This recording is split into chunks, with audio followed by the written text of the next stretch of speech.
And just like that, the Raiders' initial 53-man roster is in the books, filed to the league, and all that good stuff. Let us play football, Vince Sapienza, as we are here for the finale. I can't believe I'm saying it. The finale of the Raiders Training Camp podcast presented by SiriusXM. As you see on your screen, my friend Vince Sapienza from Fox 5 and Raider Nation Radio is here joining us.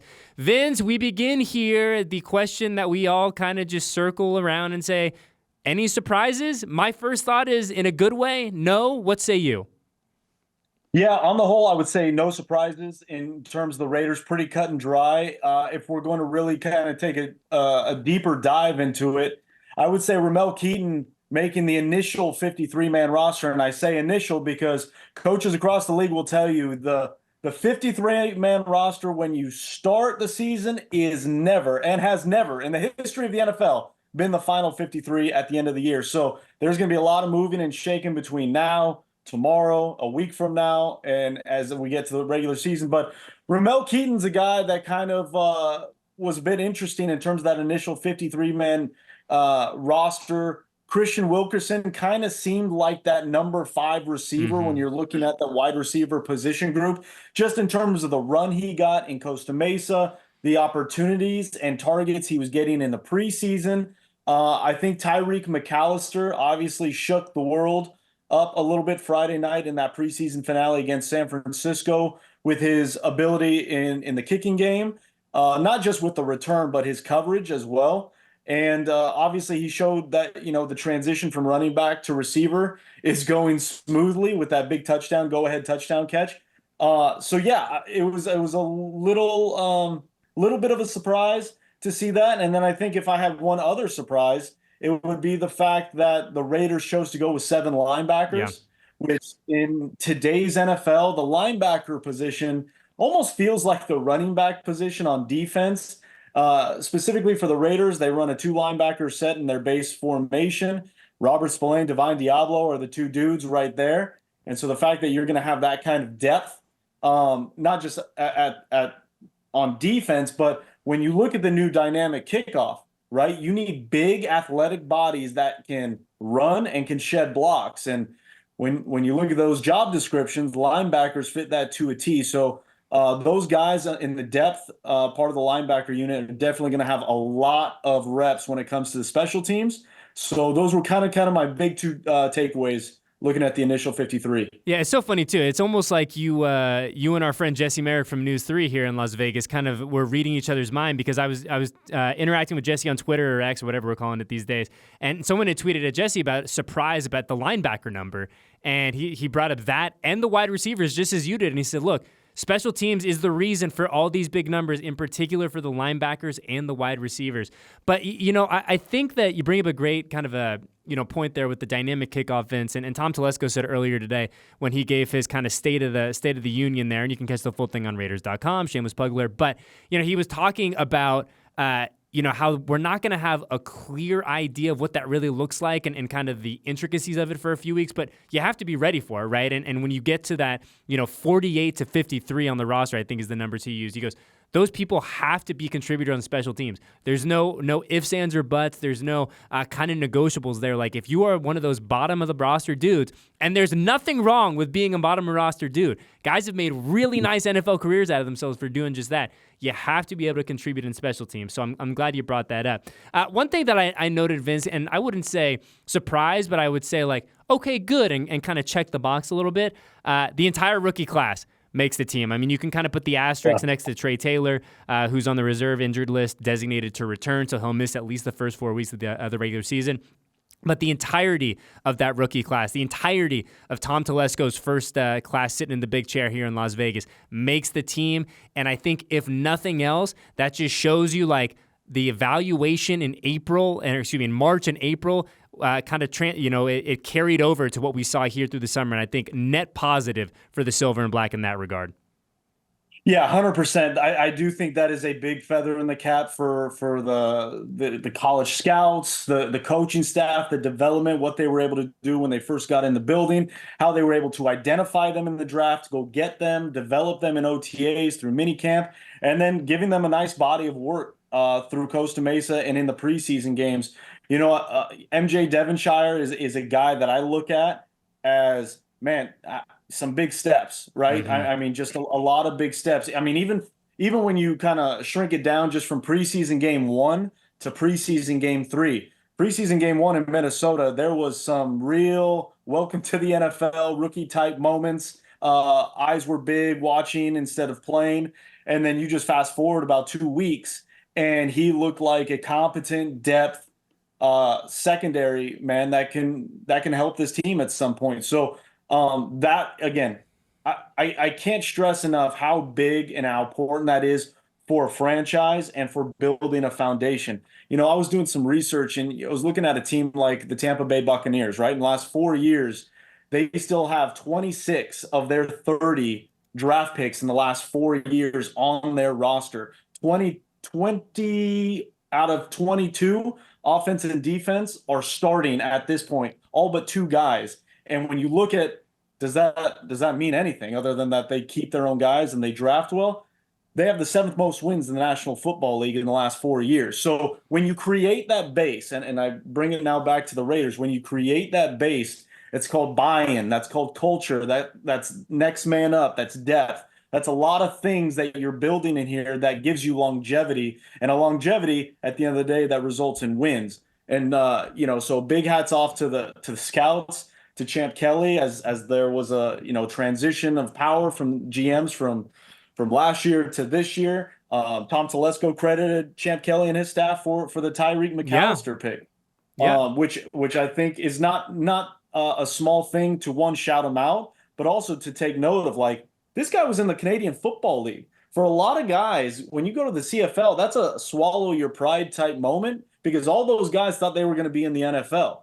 And, for him to go through that, battle back on the other side of it, and then make this initial 53 is a real testament to the player and the Raider staff. Yeah, big, and I'm glad you brought up the fact that Tom did shout out Champ, because one, just a team guy, right? 2 team guys in Tom and Champ, and 2 guys that obviously recognize the value that each of them individually bring to the Silver and Blacks roster evaluation. But I think what was really interesting about going back to, gosh, it feels like probably like January now, is we always kind of joke with people, but we say it with an air of sincerity, is like, there's no unimportant transaction, right? So when Tyreik McAllister gets signed as a reserve future, like Tom alluded, and if you're a casual fan, you can like, oh, okay, cool, I don't really know what that means. This guy from the CFL, great, best of luck to him.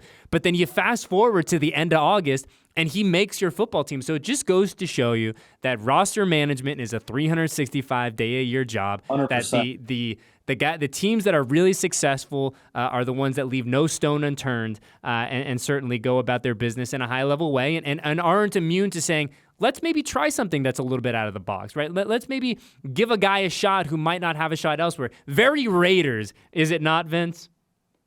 Well, I mean, his 4.29 speed or whatever it is. Oh, yeah. Man, Al Davis is smiling, seeing that. But yeah, because these are the moments, Eddie, and you know this very well. These are the days that all these scouts, right, and all these assistant coaches and position coaches are having these meetings, and they are banging the table for their guys that they have seen. And when you think about, we'll just stay on Tyreik McAllister. There's a regional scout up in Canada or a CFL scout up in Canada that has watched this guy, the leader in all-purpose yards a year ago, kick return touchdown, best average, all this stuff, and he's sitting there saying, this can translate, translate, and then we got to bring him in, sign him to a future. He comes in, and then you made the mention, like, was it just one play that got him on this gig? And I know that was a rhetorical question, but like, when you look at that one scout is now emboldened and saying, I told you it can translate. And Tom Telesco talked about it specifically. You either have a feel or you don't when it comes to that part of football. Tyreek McAllister has it. And it's because of that I believe that Tyreek made this team. Because when you look at the dynamic kickoff, Eddie, we don't know what we're going to get. No. I mean, what we saw in the preseason is, maybe a small little tip of the iceberg. But when you look And the Raiders are sitting there from a strategic standpoint at this point. They're saying, okay, look, we don't know what we're going to get from this dynamic kickoff.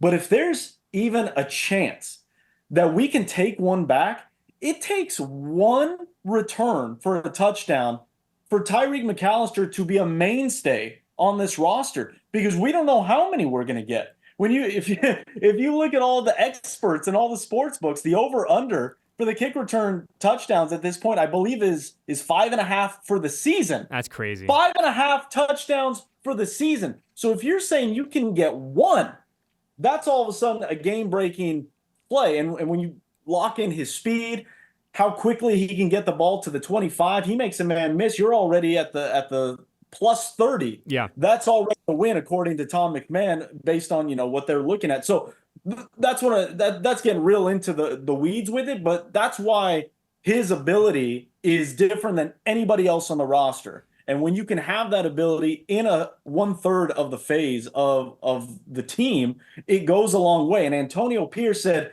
it's not just what he does in kick return, punt return. His ability to cover on those teams was also a massive piece to this puzzle. He talked about it in the game against Dallas, and he pointed to it against the 49ers. His kick coverage was really elite, and a lot of that is because of that just burning speed. Well, as I like to say, Vince, special teams wins ball games. I know people laugh at me on Twitter, but it is 100% true, and I say it every single year. Guys find their niche and have really nice, productive, lucrative NFL careers by being absolute studs on special teams. Shifting back to the offense though for a second, 2 days ago around this time, the Raiders had 4 quarterbacks on the roster. As we record this, let's call it 4 o'clock in the afternoon on Thursday, a few hours after the rosters come out, the Raiders have 2 quarterbacks on the roster. That's Gardner Minshew and Aiden O'Connell. No surprise there. Maybe a slight surprise that they did not keep a third. Tom Telesco earlier this afternoon said they're going to look to add one back to the practice squad, whether that's a Carter Bradley or a player to be named later. We will wait and see. But I wouldn't say huge surprise about the only keeping 2 thing, Vince, but maybe, okay, maybe I didn't expect that when the official reductions came out earlier today. Yeah, I don't think the question was ever, are they going to keep 2 or 3 guys? I was always of the belief, people I've talked to, that it was always going to be 2 guys, because if you're keeping 3 quarterbacks on the roster, I mean, when you talk about emergencies and if you're getting to your 3rd quarterback, Yeah. I mean, what are we really even talking about at that point of the season? So that's one. I think the bigger question was not if Peterman and Bradley were going to be waived or released. It was, are you going to bring one or 2 or both back on the practice squad? Because with all those spots on the practice squad now, there's a bit of a luxury. 100%. And Vince, not to cut you off, with the veteran designation too, so you do have a few of those spots that you can use on a seasoned vet, using for sake of conversation a Peterman in this case. Yeah. Yeah, and I think that's the luxury, right? Nate Peterman knows the offense. He knows Luke Getsy. He understands what they're trying to achieve the moment he stepped off the plane here in Las Vegas. So, I mean, there's comfort there that if you ever get into dire straits, at least you have somebody that can run the offense. I would lean more towards Carter Bradley if I had to pick just one guy. I think they like what they saw in terms of the raw ability. His fire to just spin it, I think was on display a little bit. Maybe decision making. I know he had some issues with that helmet and getting some of the plays. There was a little bit of static in that 49ers Raiders game, so he wasn't hearing some of the play calls crisply, let's say. But Sure. I liked his ability to battle late in the game to kind of get that drive going. It's that drive alone, I think, got Ramel Keaton his spot on the initial 53. So I think they like what Carter Bradley possesses in terms of what maybe a floor could eventually be for him. But I wouldn't be surprised either to see if they're monitoring the waiver wire. Yeah. I mean, you look at a guy like Bailey Zappi gets put on waivers. I mean, that's a guy that's played in the NFL, proven he can be more than competent at the quarterback position. And coaches always love their players, right? They GMs and coaches always sit there and be like, our players are definitely going to get taken, because they value their players probably more so than anybody else. But the other thing that coaches like to do is if there's a name out there and they see someone, they go, ooh, that I can make that work. I don't know what went wrong in X, Y, or Z. I can make that work. So that's why, like, this part of the day is fascinating because, all those coaches and all those scouts are pulling out their old reports, their old folders of anybody that's on the waiver wire that they had high grades on, and they're going back to the table, banging on the table again and saying, look, I don't know what went wrong in place X. I think he could help us here. So those are the fascinating conversations that are taking place now. That's why, when Tom Telesco says he doesn't bring in players and say, hey, you made the initial 53, because in an hour, some other guy could be dropped, and all of a sudden that initial 53 is now a second version, a new draft.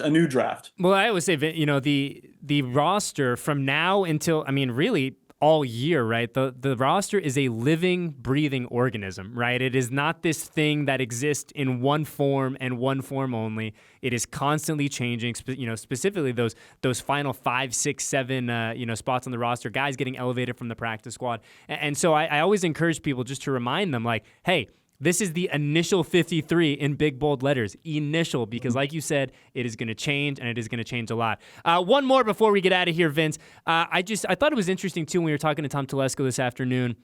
And I think it was Vinny that brought up the point about the position versatility among a lot of those reserve linemen. Vinny, who you can also hear with our friend Vince Sapienza on the morning tailgate shameless plug alert, 7 to 10, right? I had that right? That's right, 7 to 10. There we go, 9:20 a.m., baby. But that versatility, again, this is not something that's specific to the Raiders, but I find it so interesting that that's the way that the league is going in terms of being versatile, being multiple, especially with those big boys up front. Because like Tom said, it's like when you get into a situation where you're calling upon your 6th lineman, your 7th lineman, they have to be able to do a lot just for the sake of going through 4 quarters of football on a game day. Yeah, it's again, the linemen are basically who I picked, and when I was doing my roster crunch on our show a couple days ago, it's kind of played out exactly who I thought. I thought there was an outside chance that the undrafted kid Will Putnam might have snuck his way onto the 53. I think he is a prime candidate to make the practice squad. Telesco talked about you can never have too many linemen, especially that are versatile. You look at a guy like Putnam who plays center and both guard positions, and when you're talking about that flexibility, right, you have Thayer Munford, who's right now your starting right tackle. Well, when Colton Miller was out and they were playing second team, Thayer Munford would swing over and play left tackle for a little bit. And DJ Glaze then got that opportunity to come in at right tackle and to show his stuff. And he popped during training camp as well. So DJ Glaze, the Rook is going to be the Raiders swing tackle to start the season. And he even showed in a very small sample size, mind you, but when the reserves were coming in, they even had DJ Glaze rocking at left tackle for a little bit in that 49ers game. So you can see he can play both tackle spots. Andrews Pete is the guy who was occupying that left tackle spot when Colton Miller was still rehabbing. And towards the last week of the preseason, they had him playing a little bit of guard. He can do that. Cody Whitehair can play all 3 positions on the inside. Andre James can play all 3 positions on the interior lineman. Dylan Parham can play all 3 positions on the interior. So that kind of flexibility is invaluable. And I really like this Raiders offensive line. All the different subplots we could get into, Eddie, quietly, this offensive line might be the true anchor in terms of a position group of this Raiders roster, because I really like, obviously Colton's a fixture. Andre James is a stud at center. I have real high hopes for what Jackson Powers-Johnson will look like once he is full go and 100%. And Thayer Munford and DJ Glaze over on that right side. I mean, that's some good stuff. That's some good depth, and that's good depth I don't think the Raiders have had in a while. Yeah, and I agree with you, man. I think both lines, I should say, the offensive line and the defensive line, are really going to be the motor that make this thing rock in 2024. All right, Vince, we're getting out of here, but we now have our eyes shifted squarely on September 8th, Los Angeles. Bring on the Chargers, bring on Week 1, bring on all the fun stuff, bring on the marathon. That is going to be hopefully the next 18+ weeks for all of us here in the building. But when you look at the roster as it stands now, and I'll put that in big, bold letters, as it stands right now, what is your biggest kind of question? I wouldn't say concern at all, but I say, what is your biggest question looking at the way the roster is currently constructed on August 27th? Yeah, I mean, the quarterback position is what it is. That's what makes any team successful or not. But when we're looking at the rest of the roster, I still have my questions with the secondary. I really love the trio that they're going to throw. Patrick Graham's going to throw out there. Jack Jones, I think, is a number one. Our guy Eric Allen, EA, believes he is a number one shutdown type guy. And that's all I need to hear when it comes to EA. I mean, if he says it, then it's gospel. But Nate Hobbs is as good in the nickel as there is in the league. And Ja'Cory Bennett, who has gotten a lot of ink this offseason in terms of the question marks, I think he's answered a lot of questions in what he could do in the preseason and training camp. I think he's really grown into that number 2 role. But behind that, that's kind of where I have questions, because this Raiders defense and today's NFL, you're going to run 4 cornerbacks more often than in years past. So I'm curious who that number 4 guy is. If it's Brandon Faison, there's still a little bit of cloud of mystery in terms of his injury. Is he able to be reliable? Your best ability is always your availability. He has not been able to have that for the last year and a half or so.